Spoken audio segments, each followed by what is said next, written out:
Okay student, see in this circuit, this is LR circuit. In this circuit, a inductor and a pure resistance is connected. Suppose that VL be the potential difference across L and VR be the potential difference across R. V is the supply, alternate supply, and if I be the current flowing in this, we know that resistance or reactance across L is denoted by XL and resistance across a resistor is denoted by R. Then VL is equal to, because V is equal to IR, therefore voltage यानी potential difference across L, VL is equal to IXL and VR is equal to IR.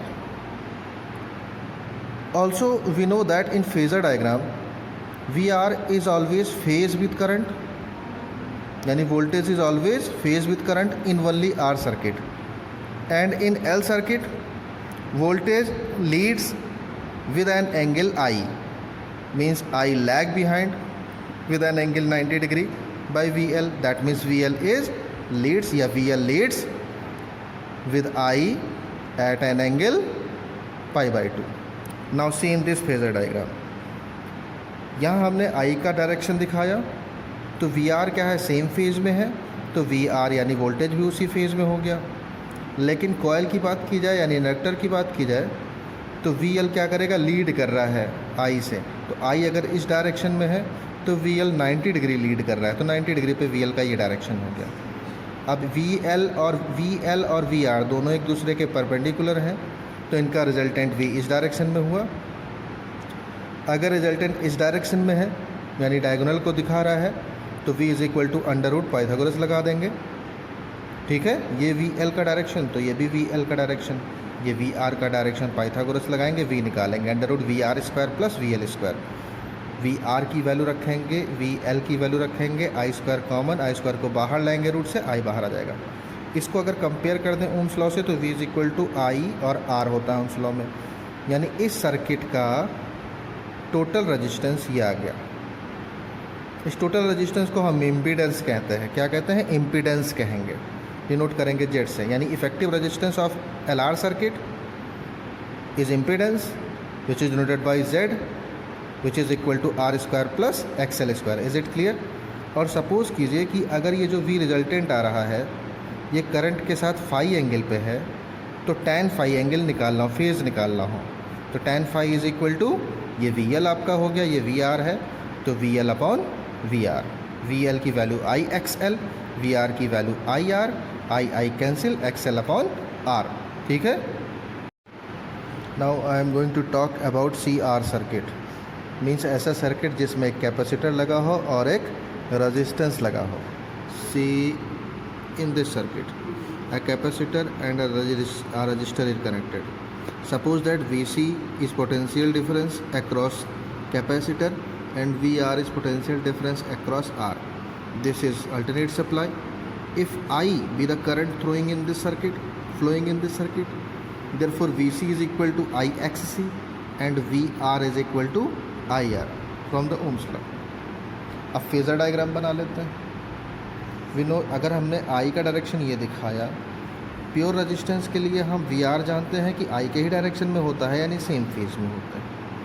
और capacitor में क्या होता है कि जिधर current का direction होता है, जो वोल्टेज होगा कैपेसिटर के अक्रॉस वो करंट से 90 डिग्री लैग करता है, यानी VC लैग्स बिहाइंड I, या फिर कह सकते हैं I leads with VC 90 degree. यानी या तो I लीड करेगा या फिर I लीड करेगा VC से, या फिर कह सकते हैं कि VC लैग कर रहा है, तो VC lags behind I by pi by 2. ये हमने बना लिया. दोनों का रिजल्टेंट हमने मान लिया V है, तो ये VR का डायरेक्शन हो गया और ये आपका VC का डायरेक्शन हो गया.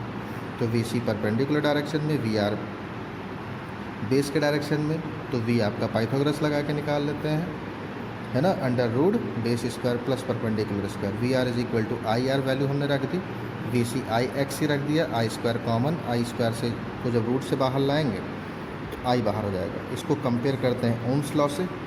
ओम्स लॉ होता है V is equal to IR, तो R यानी इफेक्टिव रेजिस्टेंस, जो टोटल रेजिस्टेंस होगा इस सर्किट का.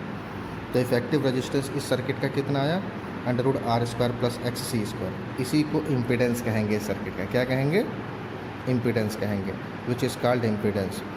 सपोज दैट कि जो ये रिजल्टेंट हमारा V आया है, ये करंट से कितना एंगल, फेज़ एंगल बना रहा है फाई, तो इस फेज़ एंगल की वैल्यू निकालनी है तो tan फाई लेते हैं। परपेंडिकुलर हमें मालूम है VC, बेस मालूम है VR, तो VC अपॉन VR हो जाएगा tan फाई। VC की वैल्यू IXC, VR की वैल्यू IR, I और I cancel out, then XC upon R is comes, XC की वैल्यू 1 अपॉन ओमेगा C और R की value R। Okay, now the 6th point is LC circuit. LC circuit means a circuit which is connected by a inductor यानी L and a capacitor means C.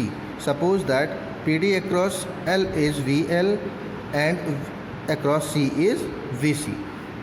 ठीक है, we know in phasor diagram, पहले इसका phasor diagram बना लेते हैं। हमने I को ये दिखा दिया। कॉइल के लिए हम जानते हैं यानी इंडक्टर के लिए कि जो वोल्टेज होता है कॉइल में यानी VL वो I से 90 डिग्री लीड करता है, और जो कैपेसिटर का वोल्टेज होता है वो I से 90 डिग्री लैग करता है। तो आप यहाँ देखेंगे VL और VC एक दूसरे के अपोजिट डायरेक्शन में आ गए फेजर डायग्राम में। तो रिजल्टेंट V क्या आएगा, ये VL और VC का डिफरेंस आएगा। क्या आएगा, VL या VC से डिफरेंस आ जाता है। तो जो इम्पीडेंस हम निकालेंगे वो भी क्या आ जाएगा, जो इसका रेजिस्टेंस होगा L का रेजिस्टेंस यानी XL, और जो कैपेसिटर का रेजिस्टेंस होगा XC, इनका डिफरेंस आ जाएगा। ठीक है, डिफरेंस का मतलब क्या हुआ, जो क्वांटिटी बड़ी रहेगी उससे कम वाली क्वांटिटी को माइनस कर देंगे। ठीक है, या सब्ट्रैक्ट करने के बाद आंसर हम पॉजिटिव में देंगे। ठीक है, तो ये डिफरेंस आ जाएगा दोनों में। अब इस कंडीशन में एक और कंडीशन बन के आती है जो एग्ज़ाम में पूछा जाता है कि कंडीशन ऑफ रेजोनेंट।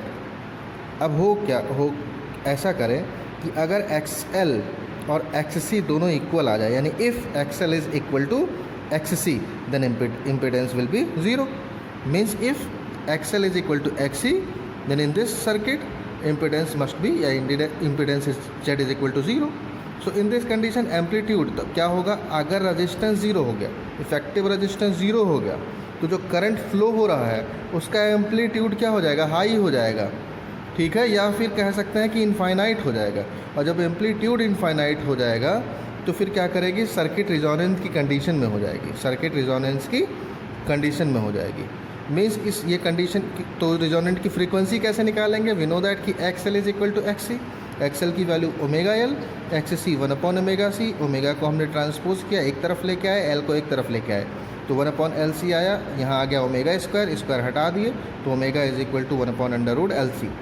ओमेगा की value we know that 2 pi f is equal to 1 upon under root LC, that means f is equal to 1 upon 2 pi under root LC। ये कंडीशन है रिजोनेंस की, यानी this is called the resonant frequency of the circuit. ये circuit जिस frequency के साथ resonant करेगा उसकी वैल्यू आ गई, ये पूछा जाता है एग्जाम में। ओके, इन LCR सर्किट में क्या होगा, इंडक्टर, कैपेसिटर और रेजिस्टेंस तीनों अटैच है, सीरीज में कनेक्ट है। VL, VC and VR the potential difference across L, C and R. If I be the current drawn in this circuit, then VL is equal to IXL, VR is equal to IR, VC is equal to IXC. अब phasor diagram की बात करते हैं। Current का direction हमने ये ले लिया, तो VL क्या होगा, 90 डिग्री लीड करेगा। VC क्या होगा, 90 डिग्री लैग करेगा AC। ओके, VR क्या रहेगा, सेम फेज में होता है I से। अब VL VC अगर LC सर्किट में हमने पढ़ा था, VL VC 90 डिग्री पे हो गए किससे, करंट से, तो रिजल्टेंट किधर जाता है, L के डायरेक्शन में, ये हो जाता है VL माइनस VC। तो अब L और C का रिजल्टेंट हमारा आया VL, डिफरेंस VC आता है एक्चुअली। तो अब ये हुआ VL माइनस VC का डायरेक्शन, ये VR का डायरेक्शन, और रिजल्टेंट का डायरेक्शन हमने ये ले लिया, ये V का डायरेक्शन है। तो अब देखते हैं यहाँ से, ये परपेंडिकुलर हमने ड्रॉ किया, ये परपेंडिकुलर ड्रॉ किया, तो V क्या आएगा, V आएगा आपका VR का स्क्वायर पाइथागोरस से, और ये हमारा है VL माइनस VC, यानी VL डिफरेंस VC करते हैं। अभी यहाँ पाइथागोरस लगाएंगे, स्क्वायर हो जाएगा, तो आपका निगेटिव अगर आता है डिफरेंस लगाने पर या माइनस लगाने पर तो वो भी पॉजिटिव हो जाएगा। ओके, और अंडर रूट कर देते हैं पाइथागोरस में। अब इसको सॉल्व करेंगे और इम्पिडेंस निकालते हैं। तो अब इसमें क्या किया हमने, v is equal to under root V R square यानी base square plus perpendicular square यानी V L minus V C whole square कर दिया। आई स्क्वायर कॉमन किया, आई स्क्वायर से आई बाहर हो गया, ओम लॉ से कंपेयर किया, v is equal to I R, R की वैल्यू ये आई यानी इफेक्टिव रेजिस्टेंस जो आएगा सर्किट का वो ये आएगा, यानी LCR सर्किट का जो इफेक्टिव रेजिस्टेंस आया है वो आया under root R square plus XL minus XC whole square, which is called impedance of the circuit, means impedance of circuit LCR is equal to under root R square plus XL minus XC whole square. If phi be the phase angle between I and resultant V in circuit LCR, then tan phi is equal to perpendicular which is VL minus VC upon base यानी VR, that means tan phi is equal to VL minus VC upon R, VL की वैल्यू IXL, VC की value IXC और VR की value IR, I common करके cancel out, XL minus XC upon R। यहाँ से हम फेज एंगल काउंट कर सकते हैं।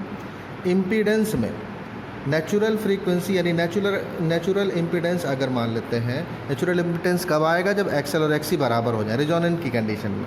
XL XC यानी if in this circuit XL is equal to XC, तो दोनों इक्वल हो गए, ज़ीरो हो गया, R स्क्वायर अंडर रूट में आया, स्क्वायर से रूट कैंसिल यानी इम्पीडेंस आपका नेचुरल रेजिस्टेंस के बराबर हो गया। It means impedance will be minimum, यानी इम्पीडेंस मिनिमम हो जाएगा नेचुरल रेजिस्टेंस के बराबर। इम्पीडेंस यानी रेजिस्टेंस जब मिनिमम होगा तो करंट मैक्सिमम हो जाएगा।